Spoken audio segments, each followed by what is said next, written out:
If you haven't seen it, the racism that I played here, when I played here, the difficulty of going through different places where we traveled. Fortunately, I had a manager and I had players on the team that helped me get through it. But I wouldn't wish it on anybody. You definitely should. This is Reggie Jackson, Major League Baseball Hall of Famer, 5-time World Series champion, and holder of one of the best nicknames in sports, Mr. October.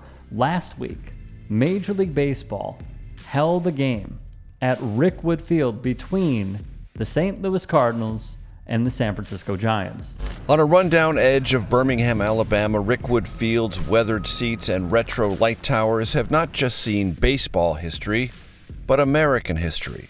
Babe Ruth played here in 1929. Ty Cobb played here. So there's just so much history here, and I'm so glad that we're going to be able to share this with the country. In all, 182 Hall of Famers have graced Rickwood's grounds, legends like Reggie, Hank, and Satchel. As the Washington Post puts it, Rickwood Field is one of the prized relics of black baseball history, and baseball as a whole for that matter. Established in 1910, the Birmingham Black Barons of the Negro Leagues called it home. Then later, a AA team did as well. However, as much as Major League Baseball celebrated it, I would never want to do it again. I walked into restaurants and they would point at me and said, "Can't eat here." I would go to a hotel and they said, "Can't stay here." Jackson was upfront and honest about the memories. Number 44 would bring up a man whose name should be dragged through the mud for eternity. And that man was Bull Connor.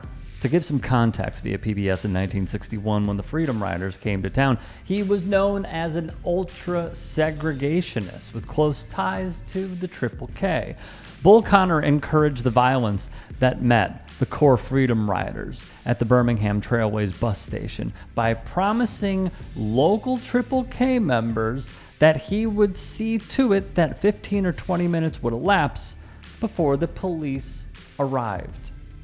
Additionally, the Freedom Riders were brutally beaten, and several suffered serious injuries. In 1963, the entire world would witness Bull Connor's brutality when Martin Luther King Jr. came to Birmingham to lead a children's protest against racial segregation. Connor ordered the fire department to blast nonviolent protesters, most of them being children, with high-pressure fire hoses, and commanded police to attack them with batons and police dogs. Jackson would go over exactly what happened locally in Birmingham when he was a pro ball player. The year I came here, Bull Connor was the sheriff the year before, and they took minor league baseball out of here because in 1963, the Klan murdered 4 black girls, children, in 11, 12, 14 years old at a church here and never got indicted.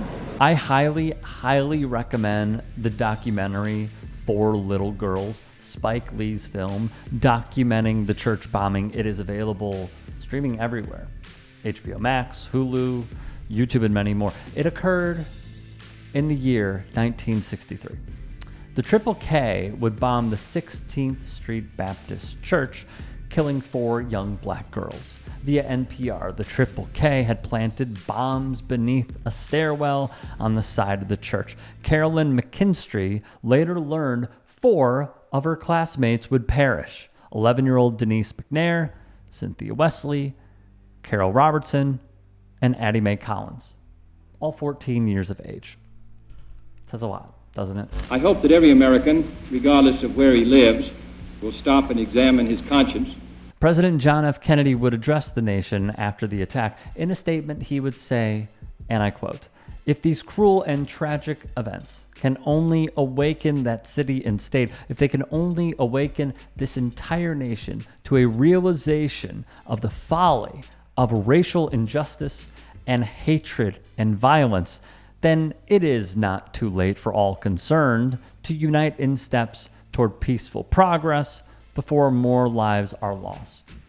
Reggie Jackson would go on to share stories of teammates who would help him during this time, white teammates, and how he slept on couches for months until locals threatened to burn down the entire apartment complex unless the slugger would vacate the premises. So he did. At a luncheon prior to the game at Rickwood, Jackson recalled the story of legendary University of Alabama football coach Paul Bear Bryant. He'd say, as transcribed by AL.com's J.D. Crow, Jackson said Bryant put his hand on the ball player's shoulder and said, "This is the kind of N-word we need to beat." Obviously, he didn't say N-word, he said the word. The coach would name top collegiate football coaches, Jackson would say. He meant it as a compliment. I didn't take it as such. Jackson, alongside comedian, correspondent, and ex-Daily Show guy Roy Wood Jr., who, again, I reiterate, is doing great in his post-Comedy Central career, he was asked if he were a better person, having come up through the city where Jim Crow laws existed, and whether he was stronger after enduring the social inequities in the city. Again, Jackson would give a very direct and strong response because that is what it required. Humans are not built for that, he would say. You don't put a human being in a situation like that and think they're better for it. I wouldn't want a white person in a prejudiced community to go through that, frightening their life to make him better. I wouldn't want a black person to go through that. I wouldn't want a Native American to go through that. I wouldn't want a member of the LGBTQ community to go through that.